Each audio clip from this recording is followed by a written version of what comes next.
My mother can't hold things for too long because of her arthritis. It lives inside her palms and eats the tissue that's supposed to be there.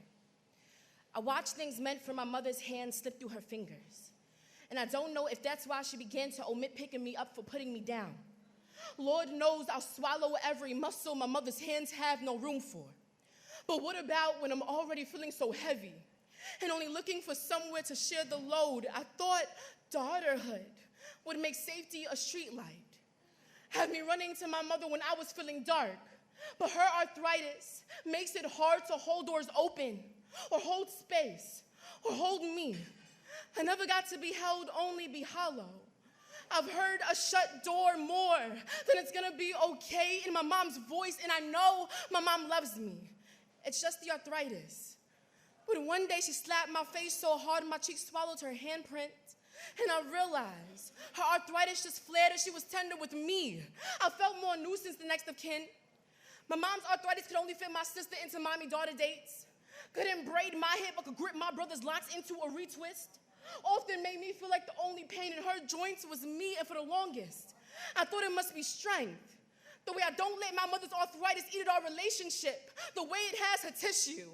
But it's the reason I can sit by my bedside, the reason I'm so scared to take up space, the reason I fear falling in love with someone with hands like my mother's, just to find myself standing by and watching as their arthritis eats at me too. I don't know how long mom's had arthritis, or the last time she looked at me with a smile. But I remember the first time she didn't ask me what happened, the first time I noticed the space between us, the first time I realized the tendons we shared were no longer there. I thought I could pick up the parts of our relationship that she could no longer hold on to. But all we've ever been is stiff. My life and everyday tasks that she just couldn't manage anymore so. I spent my adulthood hunting down affection the arthritis hid from me. I embrace my body against those who can shoulder my weight when I can't. I embrace the parts of parenthood I never got to receive. I find myself healing in the palms of others, a gem they're happy to hold.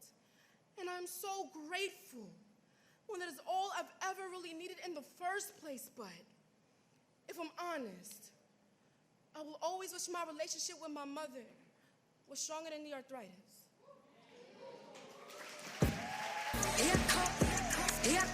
The title of this poem is called Anger versus Anxiety, or How Anxiety Hides When Anger Turns Home Robbery.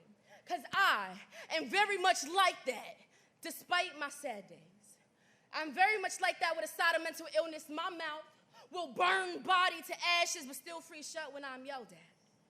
I can tell shorty, yo, stop talking like that before I while on you, but we'll put up with various disrespect before I get there. These fists will connect with your lip, face, stomach, arm, throat, shit, thigh, any place I could teach a lesson to, but my hands still shake while watching a street fight. My hands still sweat before I enter a street fight. My hands don't clap after winning a street fight.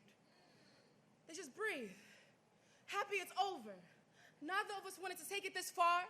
Think these flexed fists must mean they deserved it, because I am very much like that, yet I often contemplate sacrificing myself for somebody else's ego. I've been on martyr since the first time I clenched my fist but didn't swing. Offered myself to every slick-tongued person who didn't know my tongue was slicker. Let them be mean. Well, I held my disrespect in my throat, thought, but in my feelings than theirs, I'll just shook it to karma. The thing is, I'm scared of a deity I can't see. Justice is as arbitrary as slams to the day. This bitch played on my phone. Said she was pulling up to my high school and waited for me 10 blocks over. I printed my anxiety and filed it away, deleted it from my system, let my roots anchor my feet to the pavement, promised myself I'd punch harder than run, show this lady's daughter a lesson her school wasn't equipped to. Photo had to see the position, served her this two-piece with a biscuit for the white folk. I hit the bitch. Booped the Betty out of her for the white folk. Betty be Susan and Rhonda and Karen. Always want to swing, then hide their hands, y'all.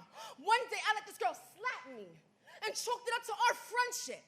Anxiety said, I mean, like, let's not ruin a good thing. Anger said, Nah, bitch, get your lick back. Sometimes silence is a battery pack a back just doesn't need. Guess my grace built a staticky hoe, waiting to be humbled, and still, after dragging her across Manhattan, I wondered if I did the right thing. I knew I could, but I don't always gotta prove it, and look at that. Me trying to place myself on an altar that never demanded I'll be there, looking for a way to sacrifice myself. Again, anxiety follows my anger everywhere she goes. Second guesses my fight, like, maybe I should have froze, and I do.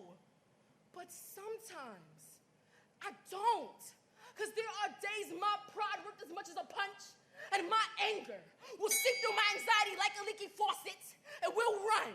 We will run, even if it's down on these bitches.